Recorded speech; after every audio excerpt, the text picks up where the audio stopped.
A new development now in the search for a woman missing in California, a Vancouver woman. The LAPD has released bizarre surveillance footage of 21-year-old Elisa Lam. 21-year-old Elisa Lam went missing on January 31st. She'd been staying at the Cecil. This surveillance video shows the UBC student acting strangely the night she went missing. Once again, the LAPD saying the body has just been removed. The coroner now has it. So at this point, it's the coroner's case until the person's identified and we know the cause. Police are showing us now basically because they're at a standstill in this case. Just a warning to our viewers at home. The footage you are about to see is extremely disturbing.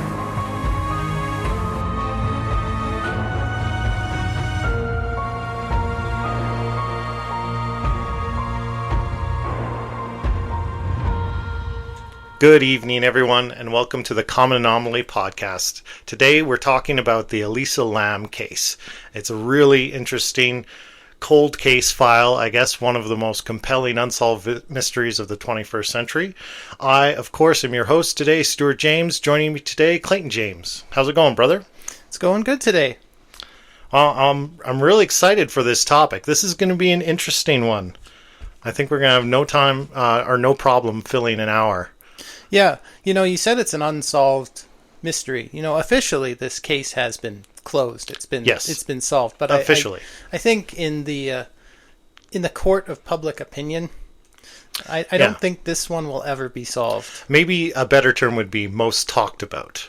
Yeah, it's definitely a compelling case. There's a lot of high strangeness, I guess I'll say, that connects to it, and I guess that's what keeps people doubting the official narrative of what happened.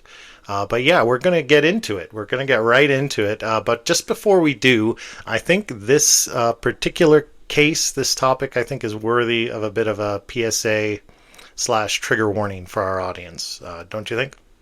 Yeah, we're going to talk about some, upsetting, unsettling, disturbing things in this episode, and we're definitely going to try to be respectful. This is a case that happened somewhat recently, 2013. This is a real person that had something really horrible happen to them. Yeah, and tragic. Yeah, and we're of course gonna explore a lot of the. We're gonna do a lot of, I guess, esoteric dot connecting here. I mean, our show is what it is. We're gonna explore the high strangeness aspects of this. We're gonna dig into the weeds a lot, right? But none of that is with the intention of disgracing the memory of this poor young woman who lost her life under tragic circumstances, and of course, she's got family surviving out there today. Yeah. So we want to always keep it within that. Within that realm of we're being respectful of her memory, but we're gonna tease apart all the facets of this that we can find, because there is a lot of interesting, compelling stuff to dig into. Yeah. Okay, well, I think that covers it. Yeah, not for the faint of heart. There's definitely some gory details, so maybe not for children, or if you're triggered by discussions of topics like murder and mental illness and unfortunate deaths. But let's get into it. So I'm sure there's a lot of people that will be familiar with this case. It's very famous. But when you first mentioned it to me, I did not quickly ring a bell for me. So why don't we go over exactly the series of events of Elisa Lam and how she met her unfortunate end and why it's so compelling. Okay. Would you like me to start with that? Sure. Yeah, if you're good. Yeah, absolutely. Elisa Lam, she was born on April 30th, 1991 in Vancouver. She was the child of immigrants from Hong Kong. She was 21 at the time of the events we're about to discuss.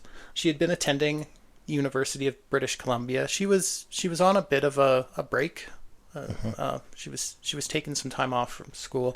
She had recently been diagnosed with depression and bipolar disorder. That's right. So she was struggling with that. She was very heavily medicated for this. She was on a combination of Wellbutrin, lamotrigine, Seroquel, and Effexor. But she was managing. This was new for her, but she was managing.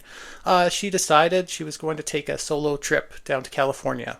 to her friends, and on her blog, she also had a Tumblr blog. Yep. She called it Ether Fields. Sorry? Ether Fields. That's not the name I have. I have it titled as Nouvelle Nouveau. Oh, no, that was a new one she was going to start. But I don't think she ever started it. Or maybe it was a rename. Maybe. But maybe. I actually read a bunch of her. It's under Ether Fields. Okay. Her Tumblr. Yeah. Anyway, to her friends, and on her blog, she was referring to this as her West Coast tour. Her big solo adventure, and she a bit of a soul-searching journey. Yeah, absolutely, and a lot of people do that. At that time of their lives, they'll travel and find themselves. Yes, so that's to speak. The phrase. Anyway, so she started this journey in January of 2013. She started in San Diego and then eventually made her way to Los Angeles and checked into the Cecil Hotel, which is not the nicest place in the world, but I imagine she was trying to save some money and stretch out what she had as long as she could. Yeah, that was something for me right away where I was like, okay, just why was she staying like right next to, like right on Skid Row? And it had to just be affordability, a student traveling alone. Yeah. That's the only thing I could come to. I couldn't find any other explanation of why she'd be there. I'm assuming it was affordability. Yeah.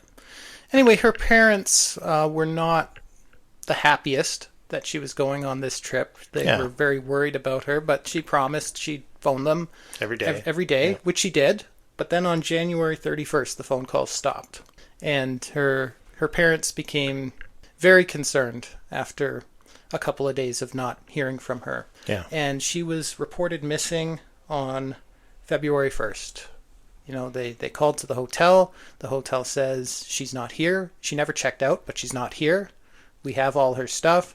Yeah. Her parents report her missing to the LAPD.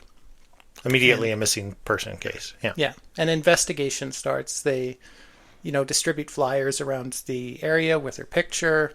No one has any information.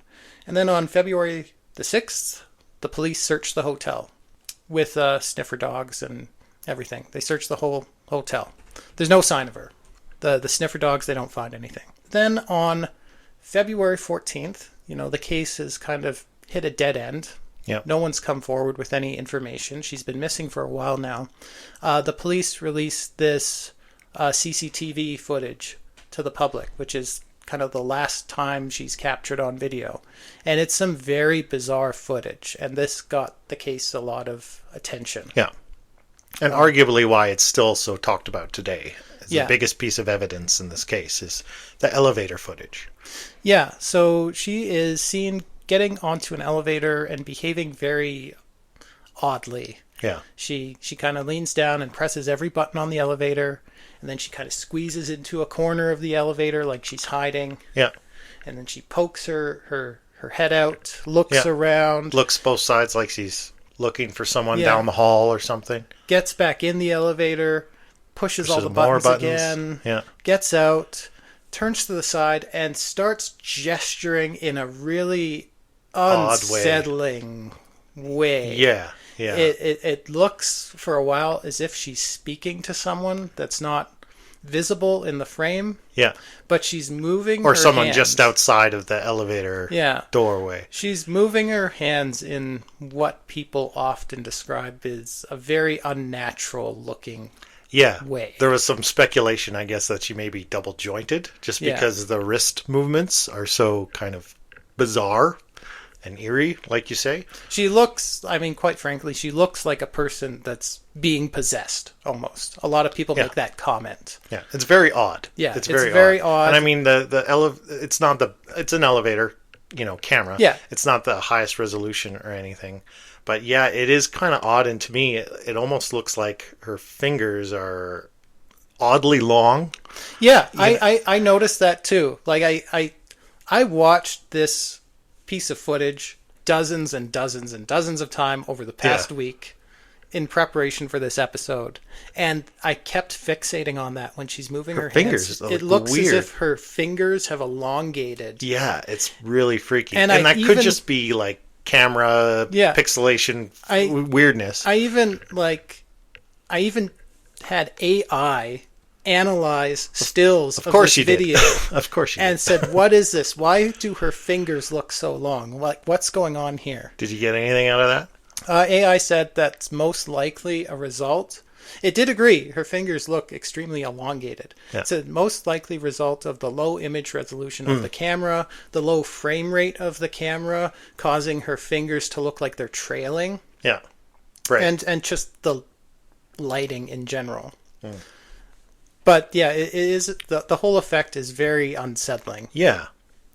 Okay. But that aside, we don't really see anything. She's acting very oddly in an elevator on this footage. But then she walks away, and we don't know what happens to her. Yeah, and then she wanders off down the corridor. The elevator door closes, reopens on another floor, and she's missing. And that's the end of the she's footage. Just missing. And that's the last she's seen. But this footage got a lot of attention, especially online, just because it's so bizarre. Yeah, like it's kind of like that audio recording you played from Montauk. Yeah, where you see it, or in that case of that audio recording, you listen to it and you're like, "What is this?" Yeah, why would someone make such a thing? Yeah. It's just odd. I actually that is where I first started following this case, because I saw that footage when it was first released, and I remember thinking, what is this? Yeah, I remember back from, like, the name, when you suggested we talk about this, her name didn't trigger my memory, but then as soon as I looked it up and like, oh yeah, the elevator footage, I knew exactly what we're talking about. Yeah. But then where does the story go? So she's missing. We have no idea what's happened to her. We've got this odd elevator footage. And then complaints start coming from the hotel residents about the water tasting funny. Yeah, so between February 14th and 19th, the guests of the hotel start complaining that they're getting low water pressure from the taps. There's black water coming out. Yeah, the water's discolored, brown, sometimes even black. Yeah. And it's got a foul taste and odor. I do not know why you drink water if it came out and it was black. Oh man, yeah. But they say it tastes really bad. Yeah. Something's wrong with the water. So eventually the hotel management, they send up a maintenance person to the roof, and discovered in one of the rooftop water tanks is a body floating in one of them. Yeah. It's been decomposing for a couple while. Weeks. Yeah. And it takes a couple of days to confirm, but this is the body of Elisa Lam. She's been up in the rooftop water tank the whole time for about 3 weeks. Yeah. So a lot of questions begin being asked. How did she get there? Yeah. Well, and the coroner's report, they discovered, I've got the toxicology report here. Obviously, there was medications found in her system, some prescribed, and others in much lower doses that she was prescribed, but that were absent. Yeah, so the running theory, and there's no evidence of foul play from what they could tell of her body. Yeah, there's no sign of trauma or assault, sexual or otherwise. No. There's no like illicit substances in her system. Yeah, she wasn't drunk. She wasn't high on anything. Yeah. There was like a minute amount of alcohol in her system, but like it wasn't much. Yeah. And the drugs she was prescribed, but what they found was the amounts were not what they expected. So it's theorized that while she was still taking her medication to manage her bipolar disorder, she wasn't taking it necessarily properly. Yeah. Or that she had, sometimes when people are depressed, they might stop taking their medication. And I know some of these medications, they're not easy to go off of. No. And they can cause serious side effects if you're taking them regularly and then stop. And I mean, I can speak to that personally. Self-disclosure. I was prescribed a drug called Paxil for a number of years when I was younger to manage obsessive compulsive disorder. Right. And this drug, Paxil, it's no longer very often prescribed. Right. Apparently, it's a very dangerous drug, so it's a good thing I'm not on it anymore. Yeah. But I think that can be said about a lot of these. Yeah. These antipsychotics and stuff. But I remember like going off of Paxil It was one of the hardest things I'd ever done. I felt like a complete wreck while I was trying to come off of it. Yeah. And it leaves you with withdrawals for weeks, months, even years. Yeah. And just these kind of drugs, they're very dangerous to not take properly. Yeah. So all that being said, to drive home to the ultimate conclusion of the LAPD and the coroner's office that this was an accidental death, she had bipolar disorder, she maybe went off of her medication when she shouldn't have, had a psychotic break, and found herself hallucinating, perhaps found her way to the roof and accidentally drowned in the cistern. Yeah. So it's officially ruled as an accidental death. Yeah, and then so it's official, case closed. Yeah. But so many unanswered questions. Yes. Starting right from the coroner's report. Yeah. Because the coroner's report, even as it's written, the cause of death, unknown. Unknown is crossed out, and underneath is written, accidental drowning. Right. Yeah. Yeah. Which is strange, right? Yeah. Because it does seem, on face value, when I first started digging into this, I thought, this does kind of seem open and shut. That does seem very logical on the surface. Mm-hmm. People have psychotic breaks. One of the first things I tried to research is how functional can a person be during a psychotic break? Are they capable of performing complex tasks? Like getting up onto a roof, climbing a ladder, And that would not have been easy. It would have not have been easy, but it is definitely accomplishable for someone in that state. So the initial question was asked, how did she even get up onto the roof? Why did she have roof access? Because the stairwell to the roof, where the water tank is, it is locked with a passcode, and it's alarmed. So guests of the hotel can't get up there without setting off alarms.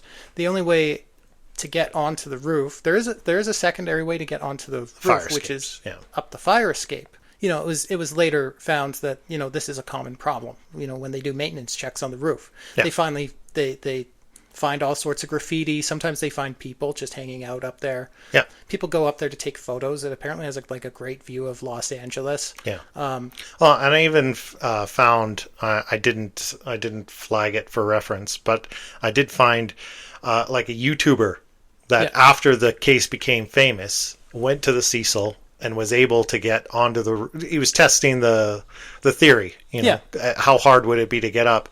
And he was able to get up on the roof, without alerting hotel staff, no problem. And even found that a couple of the hatches to the water tanks were left open. Yeah. So it's not so bizarre. And I don't like that argument that she wouldn't have been able to get up there without someone noticing or alerting the hotel staff. I think that was more just to take any kind of liability away from the hotel, to be honest. Yeah, so there's a lot of questions about these water tanks and the hatches on them. Yeah. And how she could have opened one of these hatches. They're quite heavy. Yeah. They're like 20, 30 pounds. And Elisa Lam, she's not a very big woman. No. She's very, very small, very light. Probably doesn't have the most strength. It would have been extremely difficult for her to lift one of these latches. And there's there's a lot of conflicting reports about how the hatches were found when they discovered the body, because the initial police report seemed to indicate that the maintenance person opened all these hatches to inspect them. They were all closed. And then the question, because if she got into the tank herself, how could she have closed the latch behind her? She wouldn't have had the reach to do that. That's right. Yeah. And that became a big question. Yeah. But it kind of conflicts because there was a civil suit that came after this was all said and done. Yeah. The parents sued the hotel. Yeah. And several depositions were taken for this civil suit. The lead investigator, the lead LAPD investigator, Detective Wallace Tennell, he was deposed during the civil suit. And he stated that when the maintenance person found the hatches, what he reported to the police was that one of the hatches was already open. Yeah. So you got two contradictory reports there. Was the hatch closed or was it open? And it's still unclear. Yeah, I don't think we'll ever know the answer to unclear. that.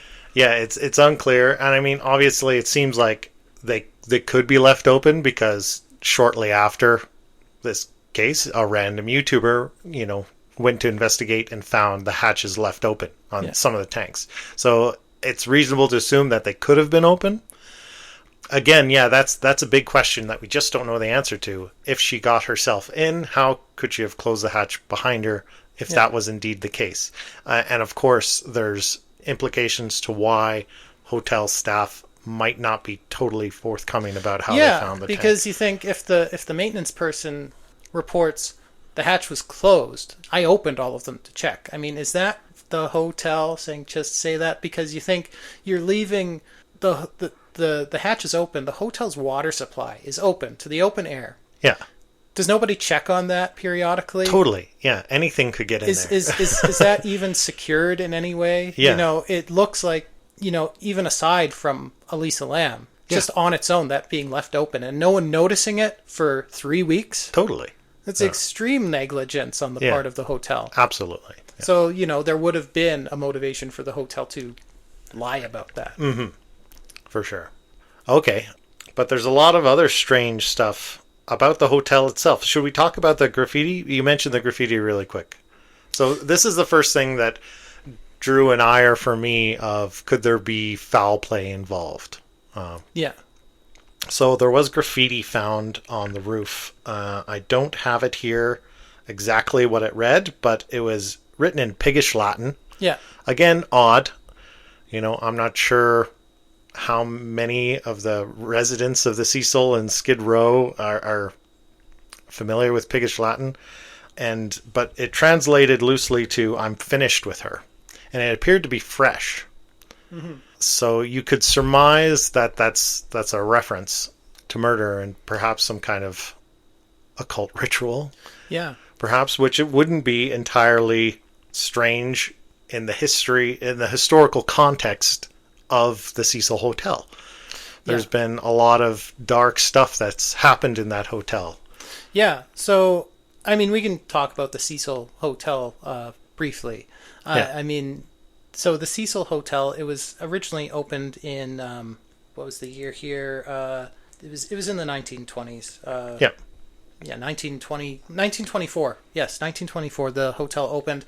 And it was meant to be kind of a grand upscale hotel. Yeah. It's on Main Street. Main Street was it was a bustling, affluent area at the time. And this hotel was meant as a place for wealthy business travelers. They could have easy access to downtown on their business travels. It was a luxury hotel. But then, and it was very successful for a few years. But then what happens a few years later? The Great Depression. The Great Depression, and the hotel kind of becomes enveloped by this ever-expanding Skid Row. Yeah. Which is, if you're not familiar with Skid Row, it is, I want to say, almost the dumping ground of all the people society doesn't want within Los Angeles. Right, yeah. It's, a lot of homeless, a lot of drug use. Yeah. Yeah. It's high crime, high drug use, violent crime, prostitution, all of it. And that goes back to like the 1800s. Because of its proximity to the rail yards, it was kind of a stopping point for all sorts of transient people. But, Great Depression hits, this area just expands and envelops the whole area around the Cecil Hotel. And the hotel just falls into disrepair, and lots of bad stuff happens there. There's multiple murders within the hotel, multiple suicides, several serial killers were staying at the hotel while they were doing what they were doing. Yeah. Richard Ramirez, commonly referred to as the Night Stalker. Yeah. He was living at this hotel while he was actively a serial killer. Yeah. There's even stories of him like coming back to his room in the hotel, and he would strip off all his bloody clothes and dump them in the dumpster behind the hotel, and he'd walk back up to his room in his underwear covered in blood. Yeah. And these were just the kind of scenes that played out at the Cecil Hotel. It's not a nice he was place. an avowed Satanist. Yeah. You know, and apparently there's a ritualistic aspect to these murders.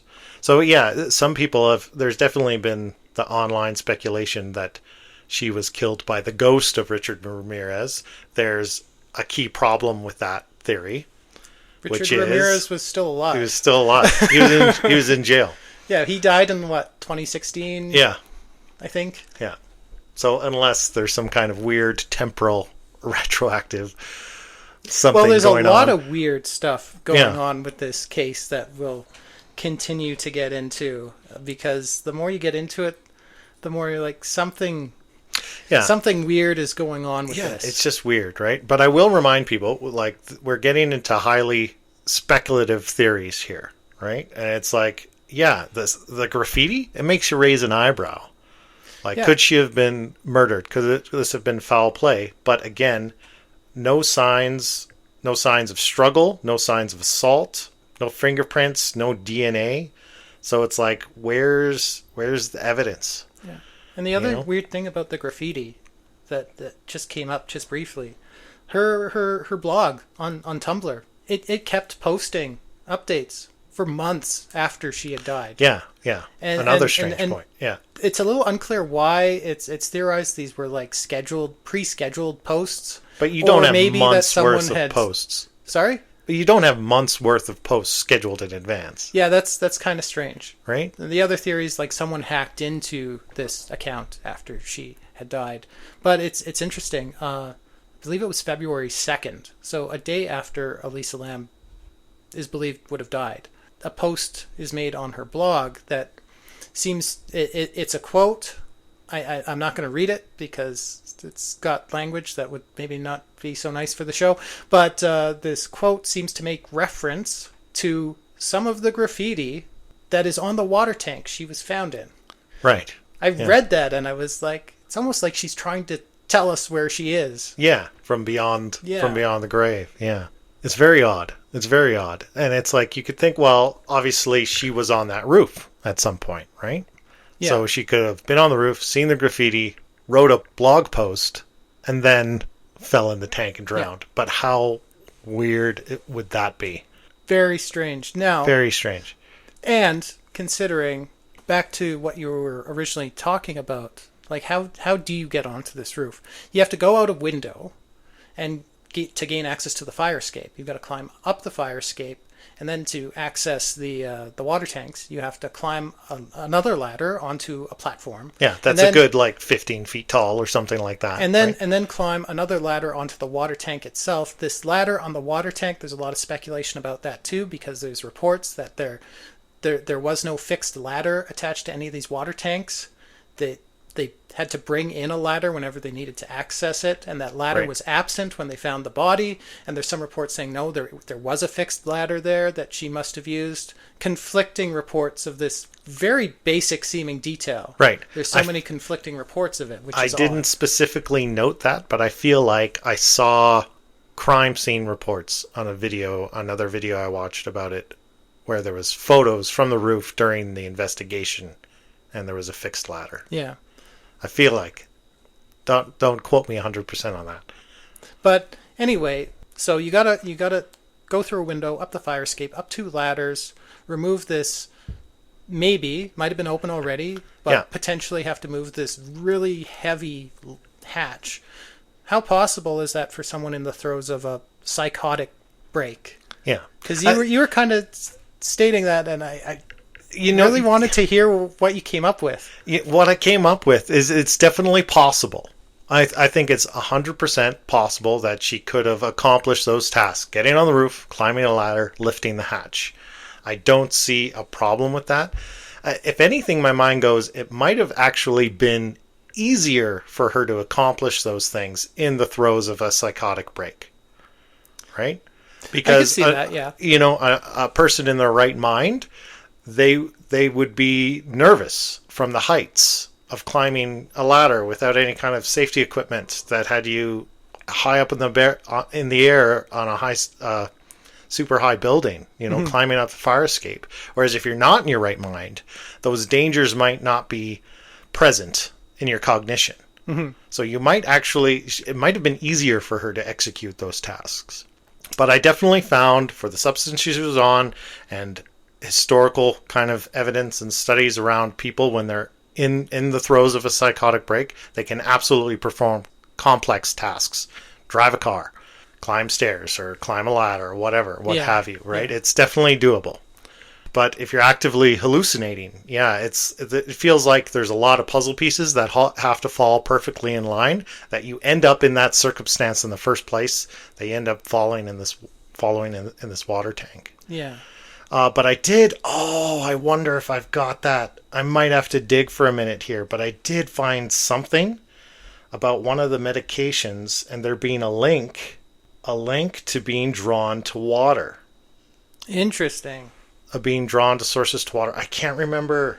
Oh, where was that? Okay, I don't want to stop our flow to go dig that up, but I did come across something where there was a connection to being drawn to water. I can't remember if it was something about bipolar disorder itself or one of the medications. Something for the audience to investigate. If I find it as we go, I'll slip it in. But yeah.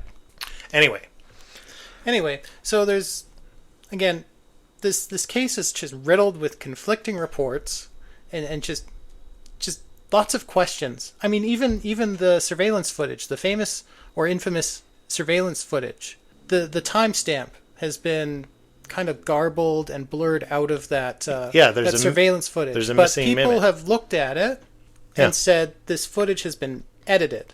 Yeah. Not only can you see, I mean, the timestamp is all garbled, but you can see the pixels moving. And people have said portions of this footage have been slowed down. Yeah. You can tell, and portions of this footage have been sped up.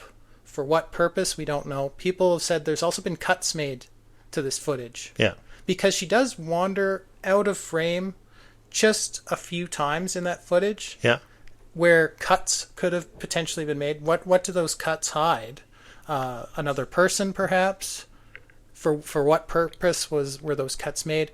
Who knows? Now, and who would have made those alterations to the footage? Was it the hotel or was it the LAPD? Right. Now, you think the LAPD would have been able to identify in examining the case if the footage had been altered? Yeah. Now, under deposition, the LAPD investigator said, "We did not alter this footage.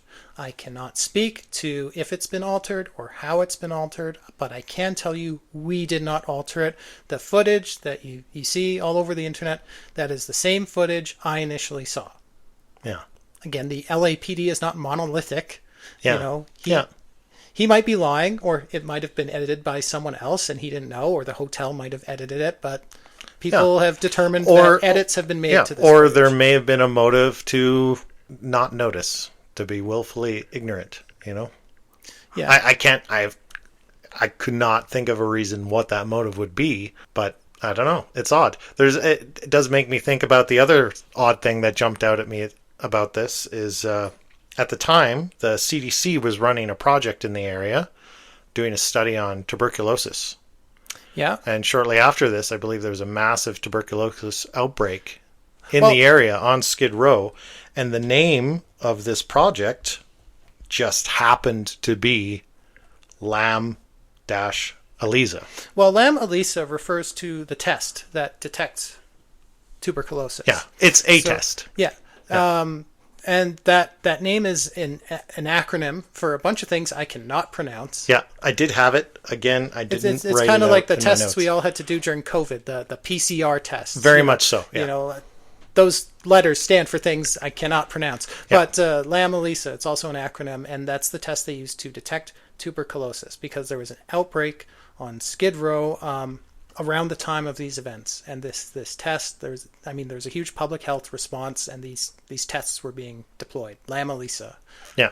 Yeah. And what I found about that is that there was strangely a third-party company connected to this study, conducted, and funded by the CDC, who was operating out of a room in the building, apparently. Yeah. Which is extremely odd. Why would you do that? And I saw it kind of was explained away as, well, they do this sometimes, these third parties, instead of having to rent a whole office space, in order to save costs, they'll just operate out of a hotel room because they know they're only going to be there for several weeks or whatever. Yeah. And it's a cost-saving measure. But do you know what the annual funding of the CDC is? I don't have that in my notes. It's but in I the imagine many billions. It's, yeah. I believe, on average, 15 to 16 billion. When's the last time you heard of a government organization like that, of their own accord, taking cost-saving measures? I think any government agency that's operating out of a hotel room A and a hotel room at the Cecil Hotel B, and the name of their project up to anything good. Yeah, and the name of their project just happens to be the name of the victim. Yeah, I mean, is that not incredibly odd? I could see them. I could see them actually setting up some sort of field office in that building. Obviously, because the breakout was in the area. Just due to its proximity to Skid Row. Yeah. But still, that's really weird. It is really weird, right? And again, there's no real direct connect the dots evidence here. And we're supposed to believe that that's just a crazy coincidence. Maybe it is, but I don't know. That one really, that's the one that really kind of made my eyebrow raise and go, what the hell?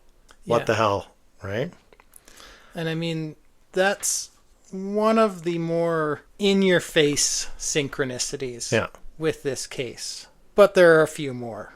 They just keep going. Yeah, let's get into it. Let's get into the weeds. Yeah. Do you want to talk about the movie Dark Water? Yeah, absolutely. Okay, yeah, so that popped up for me as well. Just randomly, I was watching somebody else's cold case kind of investigation and just very briefly mentioned this movie, Dark Water, from 2005, starring Jennifer Connelly. So there's actually two of them.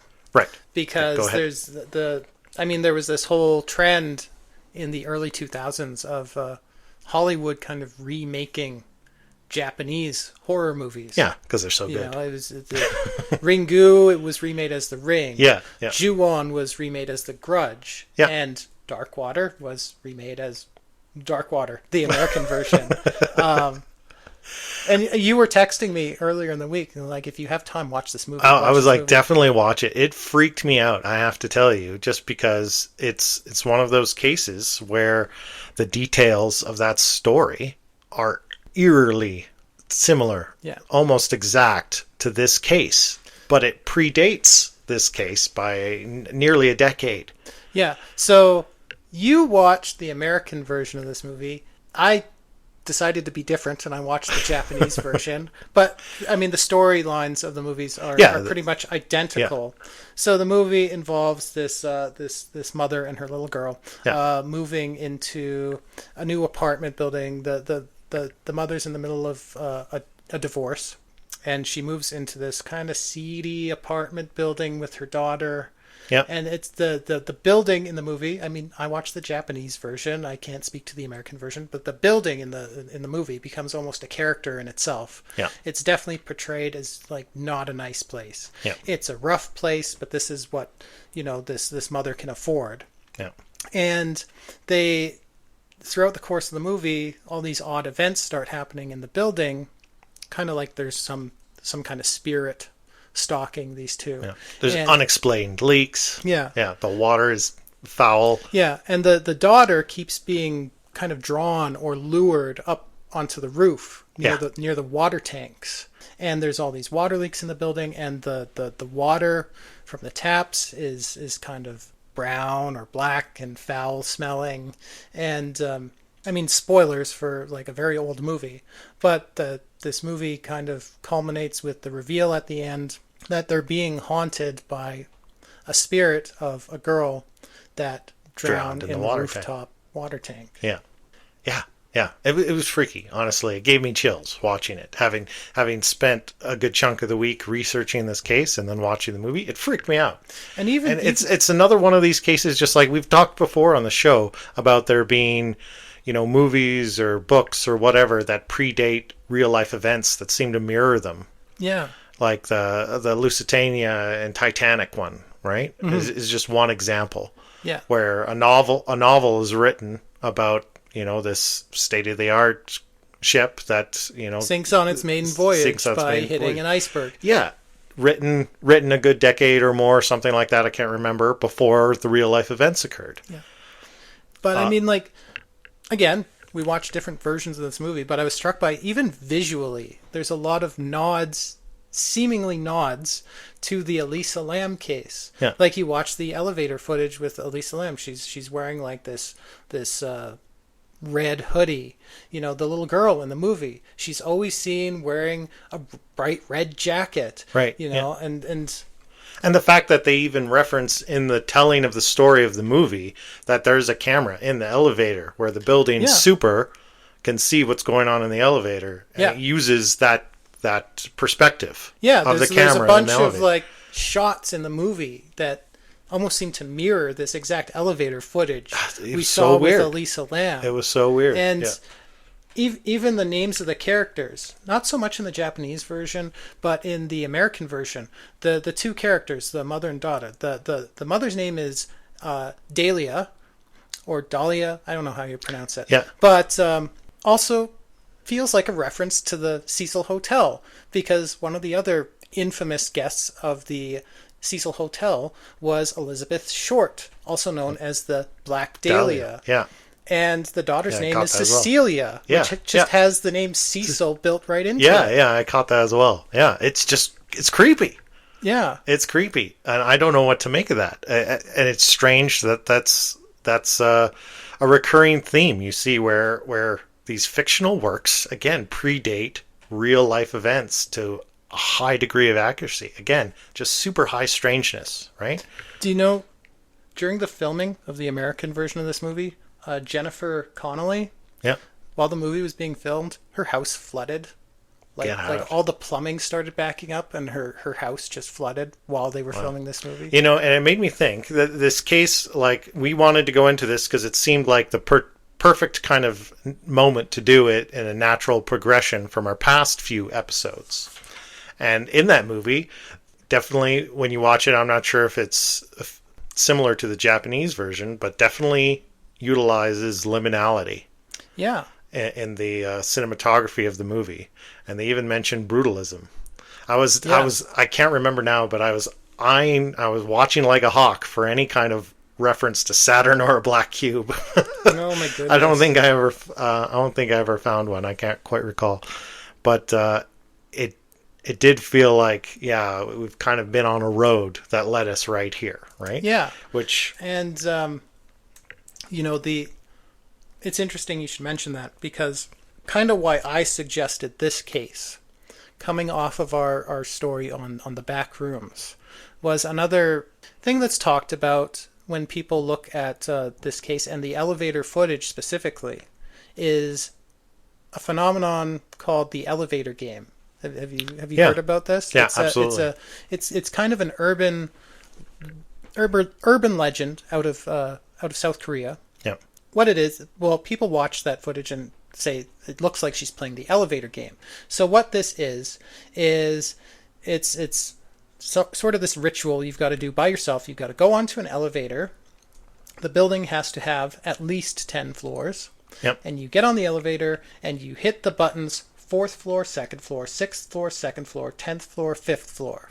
Don't say the numbers. Just now people are going to do it. Disclaimer, this is not advice. Don't try this at home. Don't actually do it. Now, once you input the sequence of button presses, the elevator door is supposed to open, and a woman dressed in red gets on the elevator with you, and she will ask, "Where are you going?" But you must not speak to her, you must not acknowledge her. You're supposed to ignore her. Then you press the button for the 10th floor, and if the elevator starts going up, the ritual was a success. If it starts going down, you'll exit at the lobby. Do not attempt the ritual again, because you've pissed off the spirits or something. Yeah. Now, if the elevator goes up and you reach the 10th floor, you will enter into something called the other world. Let me describe the other world. It is visually identical to the building you were in, at least at first.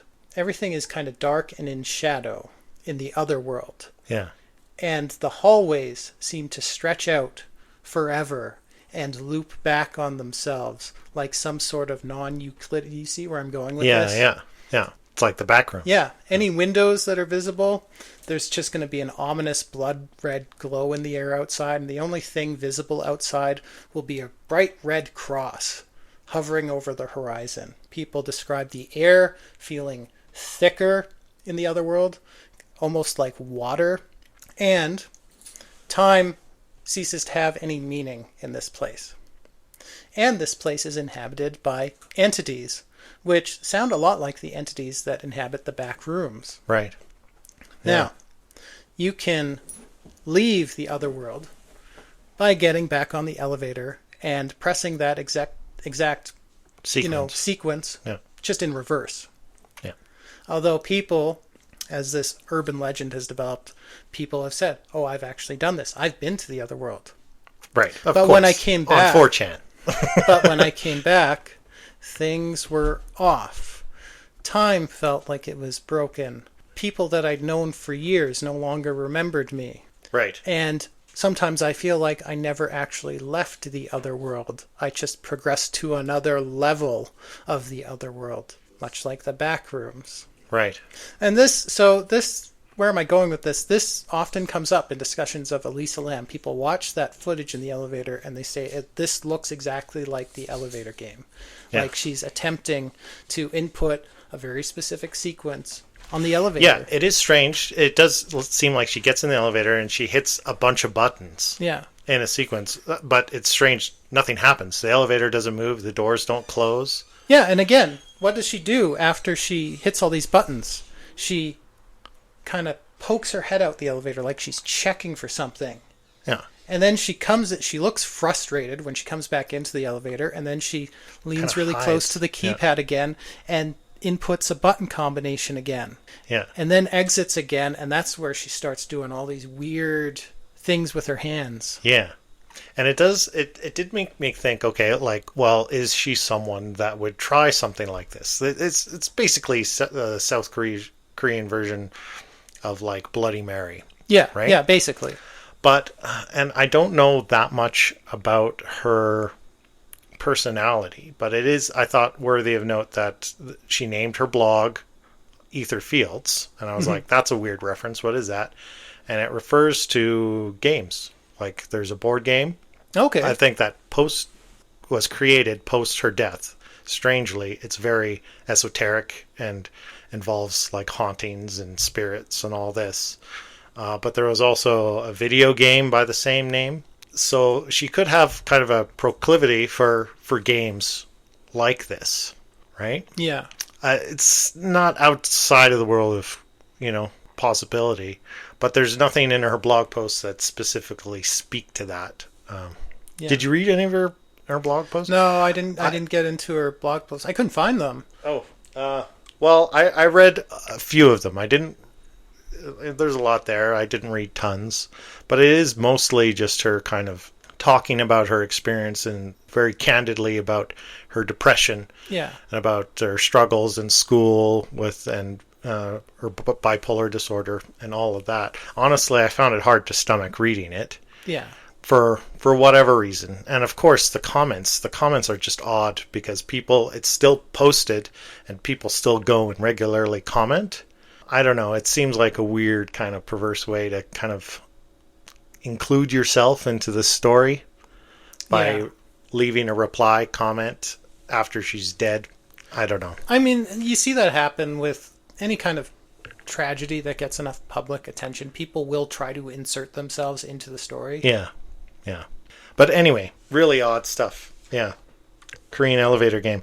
Yeah. And I mean, she was on the 14th floor. So that's the kind of debunking argument I heard about that when I looked into that is like, well, she was on the 14th floor. She was nowhere near the 10th floor. Well, I mean, she was playing that game. She wasn't playing it correctly. Yeah, that's what it tells you.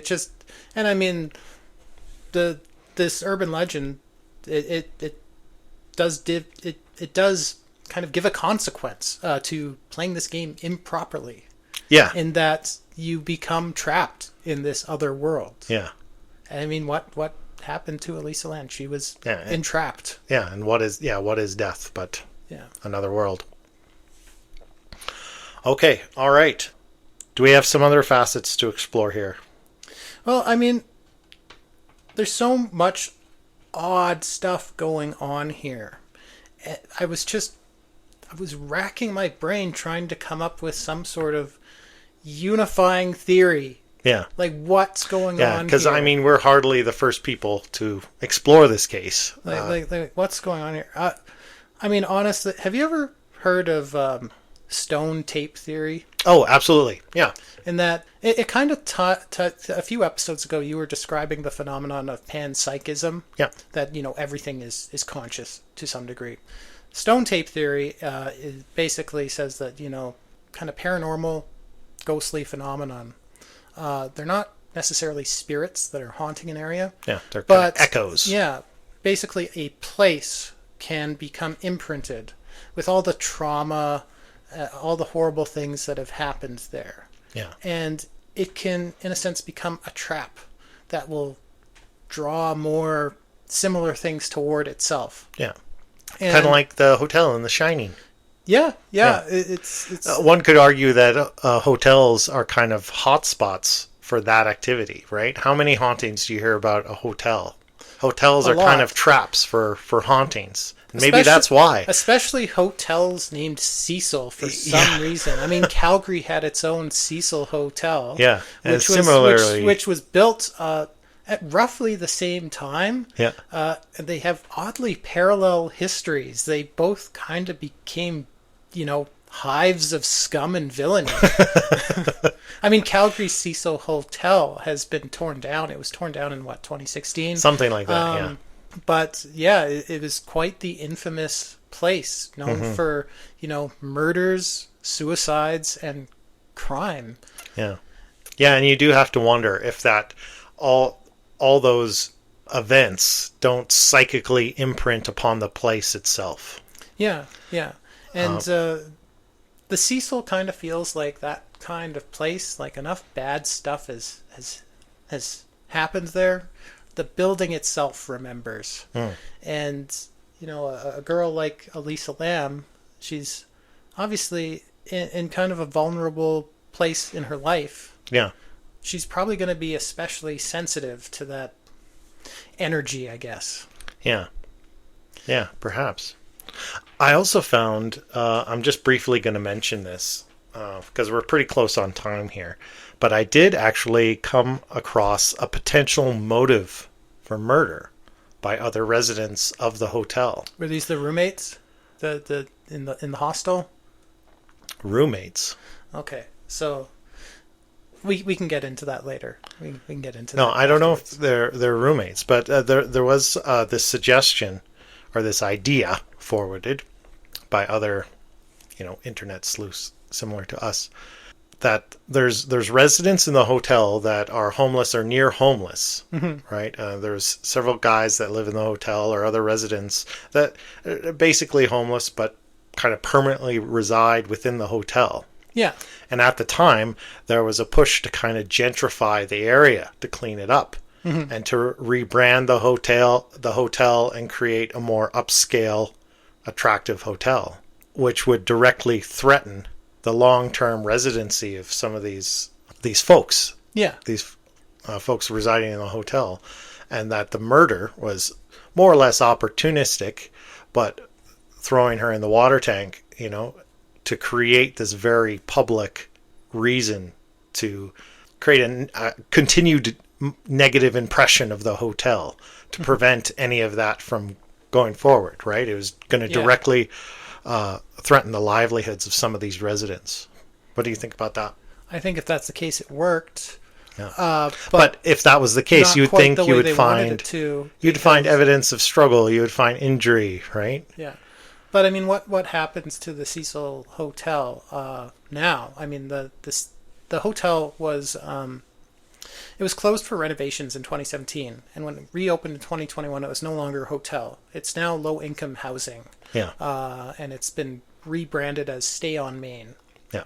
I don't know what would have happened to the longer-term residents of the hotel when that happened. They probably would have all been kicked out. Yeah.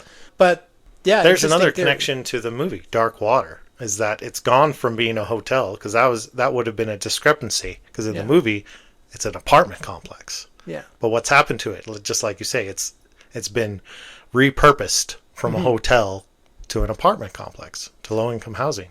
But no, another possible motive for not necessarily murder, but I guess involvement that's been floated. Because when Elisa Lam originally checked into the Cecil, she was put into shared accommodations, like hostel-style accommodations. I see. With, Okay. with a bunch of roommates. And I didn't realize that. She it was like on her second day of her stay, the hotel management actually moved her into her own single room Because she was acting so strange. Yeah, and Yes. it wasn't Right. really clear why until the depositions for the civil case came out, and the hotel manager said, well, these roommates were complaining about her just odd behavior, like she was demanding a password to enter the room. She was leaving sticky notes with just bizarre messages on people's beds, and there were complaints she was having like these crazy outbursts in the lobby, Right. just screaming at people, being like, "Don't mess with me, I'm effing crazy." Right. So she was kind of Well, and that would lend to the conclusion that she was in the throes of some kind of psychotic break. Yeah. So the reason that's kind of been floated as pointing to motive to someone, I mean, obviously she's acting this way. She might have made some enemies. Maybe not with the intent to murder her, but maybe mess with her. Yeah. Maybe get back at her. So maybe she got onto the roof and climbed into the water tank by herself, but was she kind of coaxed there or coerced there by someone who was trying to mess with her? Yeah. Someone that was trying to get back at her for something? Yeah. Maybe. But again, no direct evidence to support that. Yeah. But it, Other than the circumstance of her sharing that space with those people and acting that way, right? yeah. But I mean, with this case, you've got the official narrative, accidental drowning, but everything that surrounds that is still such a mystery. You know, I was listening to another podcast on this subject, the prosecutors. I listened to them quite a bit, like great podcast, great true crime podcast. It's hosted by two lawyers. So they were definitely looking at this case through that lens. Mm-hmm. And just amongst themselves, they couldn't even come to kind of a consensus of, like, was anyone else involved in this? One of them seemed to think, no, she did this on her own. She was clearly having a psychotic break. And the other host kind of said, I lean more towards someone else was involved here. Right. Maybe not with the intent to kill, but someone might have coerced her or coaxed her into doing what she did. Yeah. I don't know. Well, we're at a really great time. Maybe it's time for us to come to our own conclusions. Yeah. There is what do you... Oh, I'm sorry. Go ahead. There's just like one other thing I want to just briefly mention as... Oh, right. Okay, kind of, yeah, go kind ahead. of part of the whole synchronicity or cosmic alchemy, whatever you want to call it, with this case. Because this is not the first case like this. There was another case about 5 years prior in Taiwan, which very eerily mirrors this case. This happened in a building called the Lin Financial Center, and this mother, age 37, her name was Liu Hujan, and her 4-year-old daughter, not named in official sources, they enter this building and they get on an elevator, and there's this weird CCTV footage of them on the elevator, just behaving oddly, and Right. they take off their coats, they take off their shoes. They leave them kind of stacked neatly in one of the corners of the elevator. They exit the elevator, and they're never seen again. That footage is the last they are ever seen. It was initially thought that this mother and her daughter had jumped off the roof. Right. But if they jumped no off the body was roof, ever found. Yeah, you'd think they'd figure that out pretty quick. And the water tanks were searched. It's all right, sweetie. Puppy dog. Sorry, yeah, she's starting to lose patience. Yeah. The water tanks were searched. The sewage systems were searched. Everything was searched. They have never been found to this day. And this was in 2008. Now, it's suspected that this mother was trying to flee from her husband, who's named Mr. Zhang, who's suspected to have been abusive. And Right. it was often thought that he knew more in this case than he was letting on. He was a person of interest, but they had nothing on him. Yeah. So Mr. Zhang, he actually died in 2023. Interestingly enough, you know how he died? he died by falling from a rooftop water tank he was working on. Huh. Interesting. What's going on with this case? Yeah, it's bizarre. I have no idea. Yeah. I don't know. I don't know what to say about that. Yeah. Although I'm sure if you dug deeply enough, you could find multiple cases where it's just similar incidences around rooftop water tanks. Yeah. But, anyway, back to this case. I think we should wrap it up because, our co-host here is starting to get impatient. She's been very good this episode. By the way, I think we've officially decided on a name. I think I told you a little while ago. I wasn't sold on bumper. Yeah. So we've been debating a lot. So I think we've landed on Xena. Oh, cool. Right? What do you think about that? She's all teeth. Yeah. Very bitey. She's teething. So, but anyway, she's starting to get impatient with us. So let's wrap it up just quickly. Ultimate conclusions. What after all of this, after we've unpacked everything, what do you think?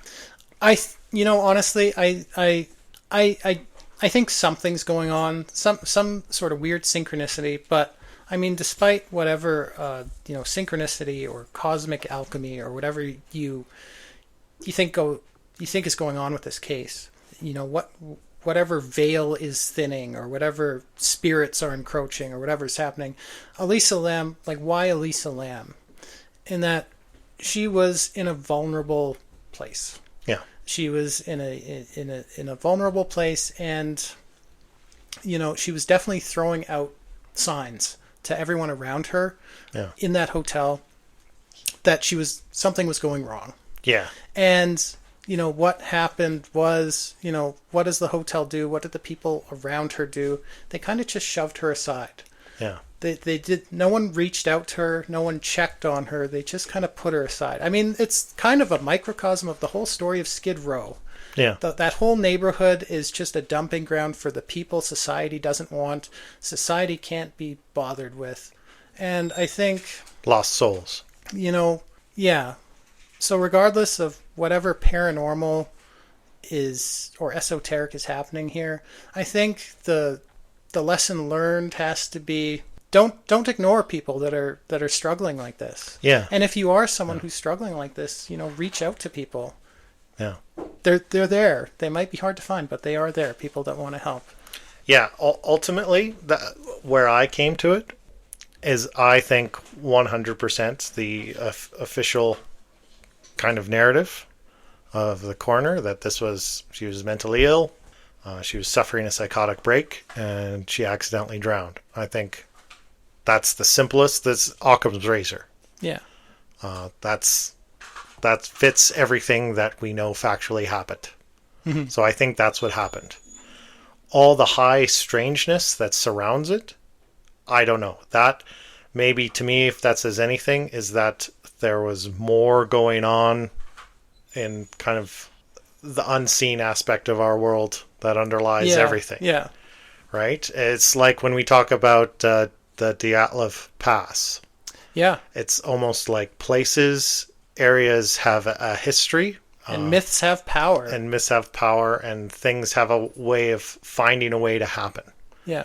Yeah, so we know, like I said with the Dyatlov group, we know, there's theories as to what happened, but why? Yeah. Those could be two very different things. How did these crazy elements come to confluence in this event where people died? And I feel like this is another one of those cases where on a spiritual level there was something more going on. And like you say, there was obvious signs that she was vulnerable. Mm-hmm. And that's how people end up falling victim in those circumstances, I think, where they don't have the internal strength at that time to combat those forces in the world. Yeah. But a lot of strangeness. Really interesting case. I'm glad we covered it. I'm glad we dug into it because it's really fascinating. It's dark, but it's fascinating stuff. Yeah, absolutely. Okay. All right. I think we're going to leave it there. I think it looks like I am's going to wrangle Xena there and take her out for a walk.